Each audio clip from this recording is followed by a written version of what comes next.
Ambaji ST ડેપોની સુંદર કામગીરી। Ambaji ST ડેપોએ ચોક્કસથી કહી શકાય વાર્ષિક 25 લાખ રૂપિયાની ડીઝલમાં બચત કરી અંબાજી એસટી ડેપોએ સુંદર કામગીરી કરી છે અને અંબાજી એસટી ડેપોની આ કામગીરીને હાલ જિલ્લામાં વખણાવવામાં આવી રહી છે। ચોક્કસથી કહી શકાય કે વર્ષ 2022-23 કરતાં વર્ષ 2023-24 દરમિયાન માસિક 2 લાખ રૂપિયા જેટલી ડીઝલમાં બચત કરાઈ છે। ચોક્કસથી કહી શકાય કે એસટી ડેપો મેનેજરના જણાવ્યા પ્રમાણે એસટીના ડ્રાઈવરોના સહયોગથી ચોક્કસથી પ્રતિ લીટર 0.8નો સુધારો કરી અને ચોક્કસથી કહી શકાય માસિક 2 લાખ અને વાર્ષિક 25 લાખ રૂપિયા જેટલી બચત કરવામાં આવી છે। ખાસ કરીને કહી શકાય કે અંબાજી એસટી ડેપોએ વર્ષમાં 25 લાખ જેટલી બચત કરી અને સુંદર કામગીરી અંબાજી એસટી ડેપોએ કરી છે।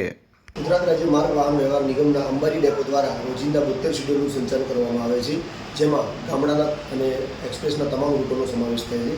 વર્ષ 2022-23માં દરેક કિલોમીટરે અંબાજી એસટી ડેપોની એક વાહન 5.43 કિલોમીટરની એવરેજ આપતી હતી અને એની સામે વર્ષ 2023-24માં એ એવરેજ વધીને 5.53 જેટલી થવા પામી છે। એટલે કે ડીઝલ બચતમાં 8 પોઈન્ટ જેટલો વધારો થવા પામેલ છે, જેને નાણાકીય રીતે ગણતરી કરવામાં આવે તો રોજિંદા 6 થી 7,000 અને માસિક 2 લાખ રૂપિયા જેટલી બચત નિગમને થવા પામેલ છે। આમ આ સંદર્ભે અંબાજી એસટી ડેપોના તમામ ડ્રાઈવર મિત્રોની સખત પરિશ્રમ થકી આ પરિણામ મેળવેલ છે, જે બદલ હું અંબાજી એસટી ડેપોના તમામ ડ્રાઈવરનો આભાર માનું છું અને નિગમમાં એક વધુ સારું કામ કર્યું તે બદલ સૌને ખૂબ ખૂબ અભિનંદન।